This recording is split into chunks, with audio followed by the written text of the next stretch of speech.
ಇವತ್ತಿನ ವಿಡಿಯೋದಲ್ಲಿ ನಾವು ಬಂಗುಡೆ ಫಿಶ್ ಕರಿ ಹೇಗೆ ಮಾಡೋದಂತ ನೋಡುವ. ಇಲ್ಲಿ ನಾನು 10ರಿಂದ 12 ಬ್ಯಾಡಿಗೆ ಚಿಲ್ಲಿಯನ್ನು ತಗೊಂಡಿದ್ದೀನಿ. ಇದು ಖಾರ ಸ್ವಲ್ಪ ಕಮ್ಮಿ, ಕಲರು ಚೆನ್ನಾಗಿ ಕೊಡುತ್ತೆ.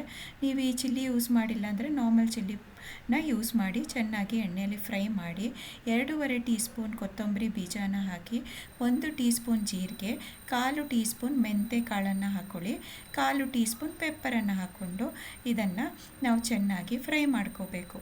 ನಾನಿಲ್ಲಿ ಯಾವುದೇ ನಾನ್ ವೆಜ್ ಕರಿಗೆ ತೆಂಗಿನ ಎಣ್ಣೆ ಯೂಸ್ ಮಾಡ್ತೀನಿ. ನೀವು ಯಾವ ಎಣ್ಣೆ ಯೂಸ್ ಮಾಡ್ತೀರಾ ಅದರ ಜೊತೆ ಫ್ರೈ ಮಾಡಿಕೊಂಡು ಮಿಕ್ಸಿ ಜಾರಿಗೆ ಈ ಥರ ಹಾಕ್ಕೊಳ್ಳಿ. ಇದಕ್ಕೆ 8ರಿಂದ 10 ಬೆಳ್ಳುಳ್ಳಿ ಎಸಳು, ಆಮೇಲೆ ಹುಳಿಯನ್ನು ಹಾಕ್ಕೋಬೇಕು. ನಂತರ ಅರ್ಧ ತೆಂಗಿನಕಾಯಿಯನ್ನು ನಾನು ತುರಿದಿಟ್ಕೊಂಡಿದ್ದೆ, ಅದನ್ನು ಇಲ್ಲಿ ಹಾಕ್ಕೊಳ್ತಾ ಇದ್ದೀನಿ.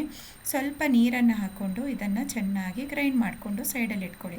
ಈಗ ಯಾವುದೇ ಬಾಣಲೆ ಇಲ್ಲ ಅಂದರೆ ಮಡಿಕೆಯಲ್ಲಿ ನಾನಿಲ್ಲಿ ಸ್ವಲ್ಪ ಶುಂಠಿ ಆಮೇಲೆ ಹಸಿಮೆಣಸಿನ್ಕಾಯಿ ಜೊತೆ ಎಣ್ಣೆಯಲ್ಲಿ ಫ್ರೈ ಮಾಡಿಕೊಂಡು ನಂತರ ನಾನು ಗ್ರೈಂಡ್ ಮಾಡಿಟ್ಟಿದ್ದ ಮಸಾಲೆಯನ್ನು ಇದಕ್ಕೆ ಹಾಕ್ಕೊಂಡು ರುಚಿಗೆ ತಕ್ಕಷ್ಟು ಉಪ್ಪನ್ನು ಹಾಕ್ಕೊಂಡು 1/2 ಟೀ ಸ್ಪೂನ್ನಷ್ಟು ಅರಿಶಿಣ ಪೌಡರನ್ನು ಹಾಕ್ಕೊಂಡು ಇದನ್ನು ಮಸಾಲೆಯನ್ನು ಕುದಿಲಿಕ್ಕೆ ಬಿಡಬೇಕು. ಚೆನ್ನಾಗಿ ಕುದಿ ಬರಬೇಕು. ಸ್ವಲ್ಪ ನೀರು ಹಾಕ್ಕೊಂಡು ನಿಮಗೆ ಎಷ್ಟು ಹದ ಬೇಕೋ ಅಷ್ಟು ಹದ ಮಾಡ್ಕೊಳ್ಳಿ. ತುಂಬ ನೀರು ಮಾಡ್ಕೋಬೇಡಿ, ಸ್ವಲ್ಪ ಮೀಡಿಯಮ್ ಥಿಕ್ನೆಸ್ ಇದ್ದರೆ ಒಳ್ಳೆಯದು. ಅದಕ್ಕೆ ನಾನೀಗ ಅರ್ಧ kg ಬಂಗುಡೆಯನ್ನು ಕ್ಲೀನ್ ಮಾಡಿ ಹಾಕಿದ್ದೀನಿ. ಇದನ್ನು ಚೆನ್ನಾಗಿ ಕುದಿ ಬರಿಸ್ಬೇಕು. ಹೈ ಫ್ಲೇಮಲ್ಲಿ ಕುದಿ ಬರಿಸಿ ಒಂದು 5 ನಿಮಿಷ, ನಂತರ ಒಂದು 10 ನಿಮಿಷ ಲೋ ಫ್ಲೇಮಲ್ಲಿ ಈ ಥರ ಕುದಿ ಬರಿಸಿದ್ರೆ ತುಂಬಾ ಈಸಿಯಾಗಿರುವಂಥ Mangalore style fish curry ready ಆಗುತ್ತೆ.